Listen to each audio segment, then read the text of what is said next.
ಮಹಿಳೆಯರು ಮನಸ್ಸು ಮಾಡಿದರೆ ಏನನ್ನಾದರೂ ಸಾಧಿಸಬಹುದು ಎನ್ನುವುದಕ್ಕೆ ಶಿವಮೊಗ್ಗ ಜಿಲ್ಲೆಯ ಸಾಗರ ತಾಲೂಕಿನ ಅರಳುಗೋಡು ಗ್ರಾಮದ ಹೆಣ್ಣು ಮಕ್ಕಳು ಸಾಕ್ಷಿಯಾಗಿದ್ದಾರೆ. ಈ ಕುರಿತು ಒಂದು ವರದಿ ಇಲ್ಲಿದೆ. ಹೆಣ್ಣೊಂದು ಕಲಿತರೆ ಶಾಲೆಯೊಂದು ತೆರೆದಂತೆ ಎನ್ನುವ ನಾಣ್ಣುಡಿಗೆ ಅರಳುಗೋಡು ಗ್ರಾಮದ ಮಹಿಳೆಯರು ನಾಂದಿ ಹಾಡಿದ್ದು, ಕಷ್ಟದ ಜೀವನದ ಮಜಲುಗಳನ್ನು ದಾಟಿ ಇಂದು ಸ್ವಾವಲಂಬಿ ಬದುಕು ಕಟ್ಟಿಕೊಂಡಿದ್ದಾರೆ. ಮೂಲಭೂತ ಸೌಕರ್ಯಗಳಿಂದ ವಂಚಿತವಾಗಿರುವ ಕುಗ್ರಾಮದ ಮಹಿಳೆಯರು ಭಾಗ್ಯಲಕ್ಷ್ಮಿ ಸ್ತ್ರೀಶಕ್ತಿ ಸ್ವಸಹಾಯ ಸಂಘವನ್ನು ರಚಿಸಿಕೊಂಡು ಸ್ವಾವಲಂಬಿ ಬದುಕನ್ನು ರೂಪಿಸಿಕೊಂಡಿದ್ದಾರೆ. ಪಶ್ಚಿಮ ಘಟ್ಟ ಶ್ರೇಣಿಯ ಕುಗ್ರಾಮದ ಮಹಿಳೆಯರು ರಾಷ್ಟ್ರೀಯ ಜೀವನೋಪಾಯ ಭದ್ರತಾ ಯೋಜನೆಯಡಿ ಆರ್ಥಿಕ ಸಹಾಯ ಪಡೆದುಕೊಂಡು ರೊಟ್ಟಿ ತಯಾರಿಕೆಯಲ್ಲಿ ತೊಡಗಿಕೊಂಡಿದ್ದಾರೆ. ಕೆಲ ವರ್ಷಗಳ ಹಿಂದೆ ಸಸಿ ಮಾಡಿ ಮಾರಾಟ ಮಾಡುವುದು, ಎರೆಹುಳು ಗೊಬ್ಬರ ತಯಾರಿಕೆ ಸೇರಿದಂತೆ ಹಲವು ಕಾರ್ಯಚಟುವಟಿಕೆಗಳಲ್ಲಿ ತೊಡಗಿಸಿಕೊಂಡಿರುವ ಮಹಿಳೆಯರು ತಮ್ಮ ಕುಟುಂಬದ ನಿರ್ವಹಣೆಯ ಜವಾಬ್ದಾರಿಯನ್ನು ನಿಭಾಯಿಸುತ್ತಿದ್ದಾರೆ. ಸರ್ಕಾರಿ ಸ್ವಾಮ್ಯದ ಬ್ಯಾಂಕ್ನಲ್ಲಿ ಸಾಲ ಪಡೆದು ರೊಟ್ಟಿ ತಯಾರಿಕೆಯಲ್ಲಿ ತೊಡಗಿಕೊಂಡಿರುವ ಮಹಿಳೆಯರು ದಿನಕ್ಕೆ 1,000ದಿಂದ 2,000 ರೊಟ್ಟಿಗಳನ್ನು ತಯಾರಿಸಿ ದೂರದ ಜಿಲ್ಲೆಗಳಿಗೆ ಮಾರಾಟ ಮಾಡಿ ಲಾಭ ಗಳಿಸುತ್ತಿದ್ದಾರೆ.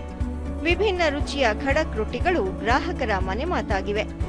100ಕ್ಕೂ ಹೆಚ್ಚು ಮಹಿಳೆಯರು ಸ್ವಸಹಾಯ ಗುಂಪಿನ ಸದಸ್ಯರಾಗಿದ್ದು ತಮ್ಮ ಕುಟುಂಬದ ಆರ್ಥಿಕ ನಿರ್ವಹಣೆಯ ಜವಾಬ್ದಾರಿಯನ್ನು ಮುನ್ನಡೆಸುತ್ತಿದ್ದಾರೆ. ಭಾಗ್ಯಲಕ್ಷ್ಮಿ ಸ್ತ್ರೀಶಕ್ತಿ ಸ್ವಸಹಾಯ ಸಂಘದ ಫಲಾನುಭವಿ ಲತಾ ಜೈನ್ ಕೇಂದ್ರ ಸರ್ಕಾರದ ಯೋಜನೆಯಡಿ ಬ್ಯಾಂಕ್ನಿಂದ 4.5 ಲಕ್ಷ ಸಾಲ ಪಡೆದು ರೊಟ್ಟಿ ತಯಾರಿಸುವ ಯಂತ್ರವನ್ನು ಖರೀದಿ ಮಾಡಿದ್ದೇವೆ. ಇಲ್ಲಿ ತಯಾರಾಗುವ ಖಡಕ್ ರೊಟ್ಟಿ ರಾಜ್ಯದ ವಿವಿಧ ಭಾಗಗಳಿಗೆ ರವಾನೆಯಾಗುತ್ತವೆ.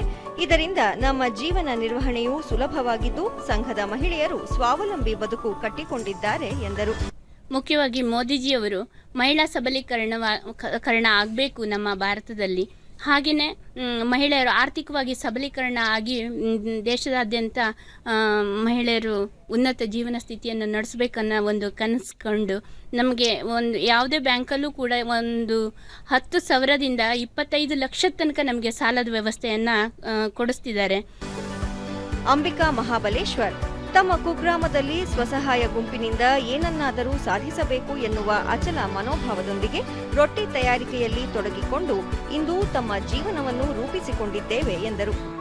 ನಾವು ಈ ರೋಟಿ ಮಿಷನನ್ನು ತೆಗೆದುಕೊಂಡು ರೋಟಿಯನ್ನು ಮಾಡ್ತಾ ಇದ್ದೇವೆ. ಇದರಿಂದ ನಮಗೆ ಒಳ್ಳೆಯ ಒಂದು ಸ್ವಲ್ಪ ಕಾಸನ್ನಾರು ಸಂಪಾದನೆ ಮಾಡಲಿಕ್ಕೆ ಆಗ್ತಾ ಇದೆ.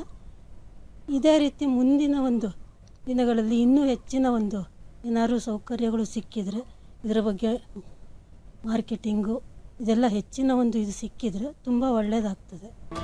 ಸವಿತಾ ದಿವಾಕರ್ ತಮ್ಮ ಗ್ರಾಮದಲ್ಲಿಯೇ ಏನನ್ನಾದರೂ ಸಾಧಿಸಬೇಕು ಎನ್ನುವ ಮಹದಾಸೆಯೊಂದಿಗೆ ರೊಟ್ಟಿ ತಯಾರಿಕೆಯನ್ನು ಆರಂಭಿಸಿದೆವು. ಈ ಉದ್ಯಮ ಇಂದು ನಮ್ಮ ಕುಟುಂಬಕ್ಕೆ ದಾರಿದೀಪವಾಗಿದೆ ಎಂದು ತಿಳಿಸಿದರು.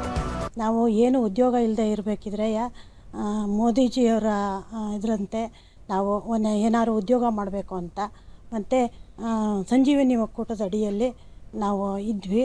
ಅದಕ್ಕೆ ಏನಾದರೂ ಮಾಡಲೇಬೇಕು ಅಂತ ಹೇಳಿ ತೀರ್ಮಾನ ತಗೊಂಡು ರೊಟ್ಟಿ ಮಿಷನ್ ಹಾಕಿ ನಾವು ಸಾಲ ಎಲ್ಲ ತಗೊಂಡು ರೊಟ್ಟಿ ಮಿಷನ್ನಲ್ಲಿ ಕೆಲಸ ಮಾಡ್ತಾಯಿದ್ದೀವಿ. ಈ ಯೋಜನೆಯಲ್ಲಿ ನಮಗೆ ತುಂಬ ಹೆಣ್ಮಕ್ಳಿಗೆಲ್ಲವ ತುಂಬ ಅನುಕೂಲ ಆಗಿದೆ. ಗ್ರಾಹಕ ಸಂಜೀವ್ ಸ್ವಸಹಾಯ ಗುಂಪಿನ ಮಹಿಳೆಯರು ತಯಾರಿಸುತ್ತಿರುವ ರೊಟ್ಟಿಗಳು ಉತ್ತಮ ಗುಣಮಟ್ಟವನ್ನು ಹೊಂದಿದ್ದು ಸ್ಪರ್ಧಾತ್ಮಕ ಬೆಲೆಯಲ್ಲಿ ತಮಗೆ ಒದಗಿಸುತ್ತಿದ್ದಾರೆ ಎಂದು ತಿಳಿಸಿದರು. ಅರಳುಗೋಡಿನ ಭಾಗ್ಯಲಕ್ಷ್ಮಿ ಸ್ವಸಹಾಯ ಸಂಘದಿಂದ ನಾನು ತೊಗೊಂಡು ಹೋಗ್ತಾ ಇದ್ದೀನಿ. ತುಂಬ ಬೇಡಿಕೆ ಇದೆ. ನಮಗೆ ಬೇಕಾಗಿರೋ ರೀತಿಯಲ್ಲಿ ಪ್ರಾಡಕ್ಟ್ಗಳನ್ನ ಕೊಡ್ತಾ ಇದ್ದಾರೆ. ಸ್ಮೂತಾಗಿ ಖಡಕ್ ರೊಟ್ಟಿ ಆಗಲಿ, ಜೋಳದ ರೊಟ್ಟಿ ಆಗಲಿ, ಸಜ್ಜಿ ರೊಟ್ಟಿ ಆಗಲಿ, ರಾಗಿ ರೊಟ್ಟಿ ಆಗಲಿ ಕೊಡ್ತಾ ಇದ್ದಾರೆ. ತುಂಬ ಬೇಡಿಕೆ ಇದೆ. ತುಂಬ ಚೆನ್ನಾಗಿದೆ. ಕೆನರಾ ಬ್ಯಾಂಕ್ನ ಪ್ರಬಂಧಕ ರಕ್ಷಿತ್ ಭಾಗ್ಯಲಕ್ಷ್ಮಿ ಸ್ತ್ರೀಶಕ್ತಿ ಮಹಿಳೆಯರು ಕೇಂದ್ರ ಸರ್ಕಾರದ ಯೋಜನೆಯಡಿ ಸಾಲ ಪಡೆದು ಆರ್ಥಿಕವಾಗಿ ಸಬಲರಾಗಿದ್ದಾರೆ. ಸಾಲ ಪಡೆದ ಮೊತ್ತವನ್ನು ನಿರ್ದಿಷ್ಟ ಸಮಯದಲ್ಲಿ ಪಾವತಿಸುತ್ತಿದ್ದಾರೆ ಎಂದು ತಿಳಿಸಿದರು. ನಮ್ಮ ಶಾಖೆಯಿಂದ ನಾವು ಆತ್ಮನಿರ್ಭರ್ ಭಾರತ್ ಯೋಜನೆಯಡಿಯಲ್ಲಿ ಪ್ರಧಾನಮಂತ್ರಿ ಆಹಾರ ಸಂಸ್ಕರಣೆ ನಿಯಮಬದ್ಧಗೊಳಿಸುವಿಕೆ ಯೋಜನೆಯಡಿಯಲ್ಲಿ ಲತಾ ಜೈನ್ ಮತ್ತು ಅವರ ಸಂಘಗಳಿಗೆ ನಾವು ರೊಟ್ಟಿ ಮಾಡುವ ಯಂತ್ರಕ್ಕೆ 3,25,000 ಲೋನನ್ನು ನಾವು ಸ್ಯಾಂಕ್ಷನ್ ಮಾಡಿರ್ತೀವಿ. ಅದರಲ್ಲಿ ಅವ್ರಿಗೆ 35% ಅಂದರೆ 1,28,000 ಅಷ್ಟು ಸಬ್ಸಿಡಿ ಬಂದಿರುತ್ತದೆ. ಗ್ರಾಮಾಭಿವೃದ್ಧಿ ಮತ್ತು ಪಂಚಾಯತ್ ರಾಜ್ ಇಲಾಖೆಯ ಸಹಾಯಕ ನಿರ್ದೇಶಕ ಮೊಹಮ್ಮದ್ ಆರಿಫ್ ಕೇಂದ್ರ ಸರ್ಕಾರದ ರಾಷ್ಟ್ರೀಯ ಭದ್ರತಾ ಜೀವನೋಪಾಯ ಯೋಜನೆಯಡಿ ಮಹಿಳೆಯರು ರೊಟ್ಟಿ ತಯಾರಿಸುವ ಮೂಲಕ ತಮ್ಮ ಬದುಕನ್ನು ರೂಪಿಸಿಕೊಂಡಿದ್ದಾರೆ. ಇವರ ಜೀವನ ಹಲವು ಗ್ರಾಮೀಣ ಮಹಿಳೆಯರಿಗೆ ಮಾದರಿಯಾಗಿದೆ ಎಂದರು. ರಾಷ್ಟ್ರೀಯ ಜೀವನೋಪಾಯದ ಅಡಿಯಲ್ಲಿ ಅರಳಗೋಡು ಗ್ರಾಮ ಪಂಚಾಯಿತಿ ವ್ಯಾಪ್ತಿಯಲ್ಲಿ ಸ್ವಸಹಾಯ ಸಂಘಗಳು ಸರ್ಕಾರದ ಸಹಕಾರವನ್ನು ಪಡೆದು ವ್ಯವಸ್ಥಿತವಾಗಿ ಮುನ್ನಡೆಯುತ್ತಿವೆ.